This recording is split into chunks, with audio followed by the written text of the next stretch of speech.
Ngayong 2024, naghahanap ka ba ng isang motorsiklo na may murang halaga at kung kalidad ang pag-uusapan ay masasabi nating okay din naman? Yung tipong magagamit mo sa pang-araw-araw, pang-service sa opisina, pang-hatid sundo, o di kaya pang-negosyo ay pwede rin at sulit din talaga. Baka makatulong sa'yo ang video na ito dahil tatalakayin natin ang isang motorsiklong scooter na masasabi nating abot kaya lang din ang presyo. Isa sa pinakamurang motor o mas mumura pa kung ikukumpara natin sa sikat at kilalang brand dito sa bansa, ang Yamaha, Honda, Suzuki at Kawasaki Motors. Bukod sa pagiging affordable ng motorsiklong ito ay sobrang tipid na rin itong kumonsumo sa gasolina at tamang-tama lang yan sa patuloy ng pagtaas pa ng presyo ng gasolina. At kung ang external looks naman ang pag-uusapan ay masasabi nating panalong-panalo ang motorsiklong scooter na ito. Isa sa mga bagong labas ngayon na 150cc na motorsiklong scooter ang tatalakayin natin ngayon, walang iba kundi ang Skygo Keepy V150. Alam natin na matagal na sa industriya ng motorsiklo ang Skygo brand dito sa Pilipinas, kaya kampante na tayo na maaasahan ang kanilang mga motorsiklo. Sila din ang nangungunang brand na agresibo sa paglabas ng mga makabago at high-tech na scooter dito sa Pilipinas ngayon. Kabilang na nga dyan ang Skygo Lance 150 at Skygo Bolt 150 na masasabi natin na napakaanggas ng hitsura at hindi tinipid ang feature. Available na ngayon sa Philippine market ang bagong motor ng Skygo, ang Lifan Keepy V150. Ang Lifan ay isang kilalang brand ng motorsiklo sa bansang China, at ang Skygo naman ang dealer ng Lifan dito sa Pilipinas. So ibig sabihin Skygo Keepy V150 na ang katawagan sa scooter na ito dito sa Pilipinas. Bukod sa Pilipinas ay marketed na ang scooter na ito sa China, Bangladesh, at Malaysia, at sa bansang Malaysia ay tinatawag nila itong W Moto Extreme 150. Kung obserbahan natin ang hitsura ng motor na ito ay parang kombinasyon siya ng ilang kilalang scooter. Dito sa may gitnang baba ay resemble ng sa Honda EDB 160, sa bandang harapan naman especially yung headlight, ay resemble ng sa Yamaha X-Rides 125, at sa may bandang likuran ay kapariho naman ng sa Kymco KR V180, kaya naman kung sa looks lang ang pag-uusapan, ay panalong-panalo ang datingan ng scooter na ito.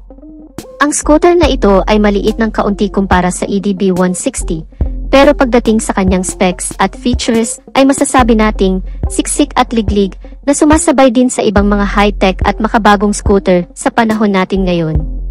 Welcome ulit sa ating panibagong video. Bago tayo magpatuloy ay baka naman makahingi ng likes bilang suporta sa ating munting channel, at kung gusto mo ng ganitong content ay mag-subscribe na. Hit mo rin ang notification bell icon para lagi kang updated sa ating mga videos. Paki-follow na rin ang ating Facebook page. Punta na agad tayo sa kanyang engine specification. Ang scooter na ito ay may exact engine displacement na 149.3 cubic centimeter, 4-stroke, single overhead cam, single cylinder, with 2 valves. Ito ay naka-fuel injection na rin, kaya masasabi natin na at least matipid na sa gas. Ang cooling system ay liquid cooled, so expected na natin to, dahil given na 150 cubic centimeter na siya, so mas maganda na naka-liquid cooled. Punta naman tayo sa kanyang engine performance. Ang kanyang maximum power ay 12.1 horsepower at 8,500 revolution per minute with the maximum torque of 11.8 Nm of torque at 5,500 revolution per minute. Compression ratio is 10.6:1. Sa power ng scooter na ito ay masasabi natin na okay rin, at pagdating naman sa kanyang torque ay panalong-panalo.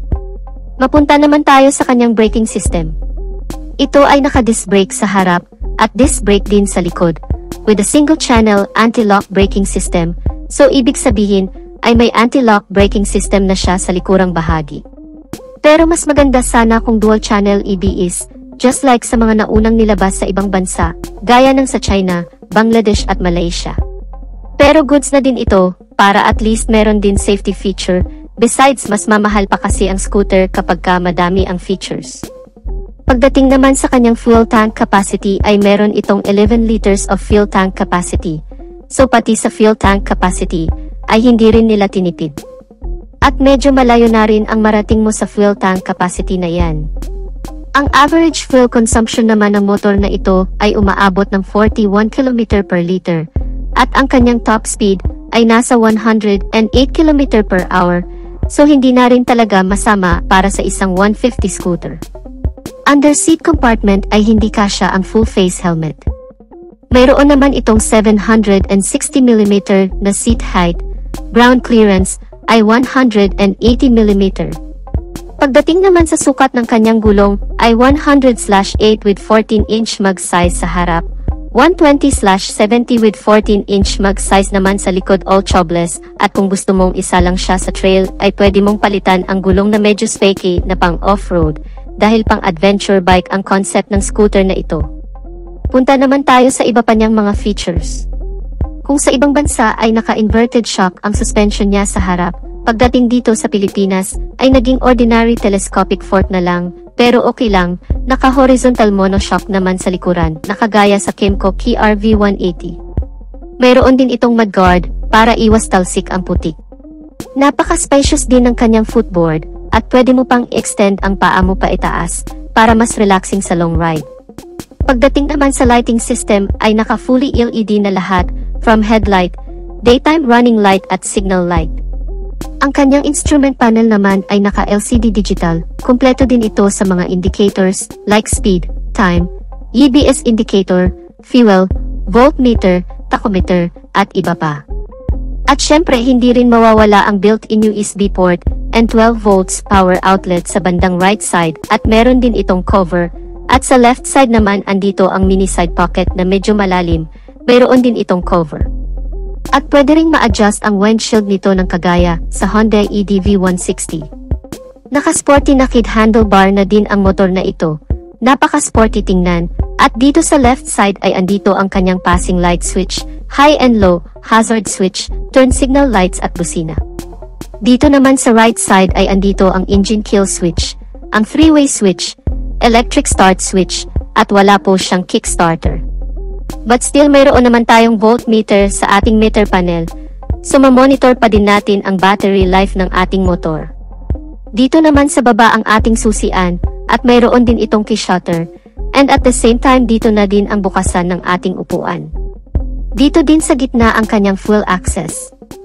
Ang kanyang wheelbase ay 1,320mm, ang bigat ay 143 kilograms, at ang kanyang seat height ay 765mm. Mayroon naman itong dalawang color variation, which is blue and silver gray. Ang SRP naman ng motor na ito ay 109,800 pesos, at available na ito sa lahat ng Skygo dealer sa buong Pilipinas. So ano ang masasabi nyo tungkol sa bagong adventure scooter ng Skygo? Comment nyo lang sa comment section down below.